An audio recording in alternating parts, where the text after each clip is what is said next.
We experience life through our identity. Through that lens, we both interpret and experience it. Our identity isn't a single thing, rather it's a collection of labels.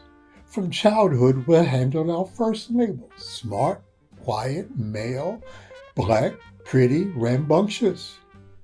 They become the beginnings of how we define ourselves, our identity. The collection grows as we acquire the labels of family, husband, wife, mother, father, and the labels of occupation, engineer, and nurse, among others. That's how we know who we are. Still, identity doesn't just describe us. They actually shape how we see, how we act, and what we believe is possible.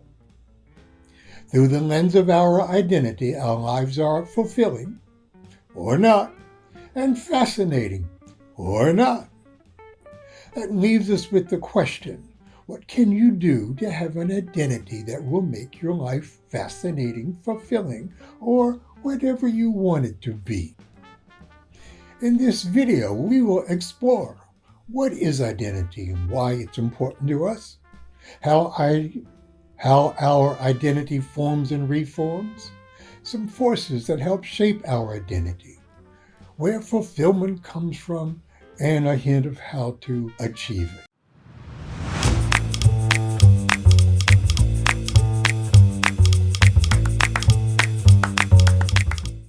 Hello, I'm Dr. Michael Broom, CEO of the Center for Human Systems. Welcome to my Things to Think About videos. What is identity and why is it important? Our identity comprises how we define ourselves, and that definition shapes how we experience the world. We could see it as an internal framework of characteristics that serves several purposes. Through our identity, we make meaning of life. Our identity shapes how we interpret experiences. What matters to us, what offends us, and what inspires us all depend on who we think we are. We use our identity to choose what to pursue. Our goals, our relationships, our careers, even the risk we choose to take are shaped by our identity. If I see myself as a leader, I step up. If I see myself as broken, I hold back. If I see myself as smart, I'm more likely to get good grades in contrast to the grades I'll get from seeing myself if I've been repeatedly told how dumb I am. Through our identity, we maintain self-respect and coherence. A strong identity helps us feel grounded and consistent. A clear sense of "this is who I am" is needed to act with integrity. Ultimately, identity is how we answer the question, who am I, and what does that mean for how I live? That's why it matters. Our identity forms and reforms through a dynamic, lifelong process. Some parts of identity seem fixed. We may think of ourselves as, I'm just not creative. I'm the responsible one. I'm not the type who, or that's just who I am. That kind of rigidity about who we are is comfortable and keeps us safe, but can also keep us small, limited, and unfulfilled.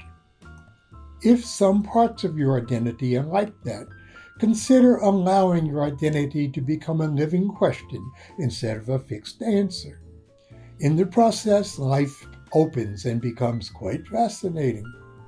For some of us, the questions of who I am and where I'm going are always questions that we've made part of who we are. That's rare, but fully available to us all. Our ideas about who we are formed through a dynamic mix of internal experience and external influence that gives us lots of help, sometimes more than we want or really need. Here are 7 forces that contribute to the shaping of our identities. Note that anytime we start a sentence with "I am," we're talking about our identity at that moment. Number 1. Early relationships and upbringing. Parents, caregivers, and early environments teach us what's good, what's bad, and what's expected of us. Repeated feedback, spoken or unspoken, becomes internalized. You're the smart one, or boys don't cry. I was raised by a mother who was a teacher with 3 other children and an alcoholic husband. Regardless, she taught me to think for myself, to go for what I believe in. But don't be a nuisance. Those admonitions are still part of who I am decades later. Culture, religion, nationality, race, and gender roles gives us pre-written scripts. Media, history, and social norms define what people like me are supposed to be. As a young man in the 1960s, the Black Power movement helped me see myself as good or better than anyone. Number 3, personal experiences and milestones. Our successes, failures, trauma, and turning points all leave identity imprints. A quiet child may be labeled as shy and grow into an adult who identifies as reserved, even though that label was situational. As a child, I was asthmatic and puny with a stutter. I had to reinvent myself several times to get past all that shyness. 4, roles and responsibilities. The roles we take on, student, banker, athlete, artist, or father, also shape how we see ourselves. The longer we inhabit a role, the more it becomes part of our identity, even if it no longer fits. Notice how often, when we are asked who we are, we respond with the roles we play. The role I took on to combat my shyness was, I'm the smart one. It provided me with ego strength. I could figure anything out and get whatever grades I wanted. That has served me well professionally and caused me failure after failure in relationships with the opposite sex. Number 5, belonging and group membership.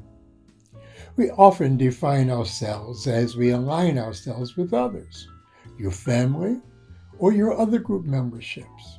We say, I'm a Mason, a Christian, a Rotarian, a Hell's Angel. Acceptance or rejection by communities we identify with can strengthen us. If they reject us, we can be fractured. I was rarely a joiner. I occasionally had small groups of close buddies, but that's all. Mostly I thought of myself as a lone ranger without a tonto. That's still an identity. 6, life transitions and crises. Our definitions of ourselves often shifts or is challenged during transitions, graduations, divorces, loss, and retirement. Such crises can create major cracks in who we are, in who we thought we were. Ceremonies such as graduations, weddings, and funerals were originally designed to help us through the transition from one identity to another, from being single to married, from student to adult. Painful transitions can disable us, or we can use them as opportunities to create the space we need to release our limitations, grow ourselves, and emerge stronger and more authentically ourselves. Divorced men and women after a period of grieving often become stronger and integrated. 7, self-reflection and conscious choice. Over time, some people begin to examine inherited identities that they didn't choose themselves. We can reshape our identity intentionally in several ways, including introspection, travel, feedback, therapy, or spiritual practice. In short, we inherit parts of our identity, absorb others, and, when we're at our best, consciously shape what our identity becomes. In that vein, it is very important to understand that a fulfilling life and identity comes from within, not outside.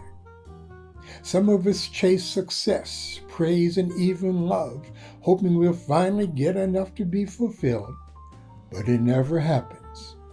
After the celebration of each successive achievement, we find it just wasn't enough and we need more. When our definitions of ourselves are connected to externals, we are only performing an incomplete version of ourselves. Fulfillment doesn't come from outside.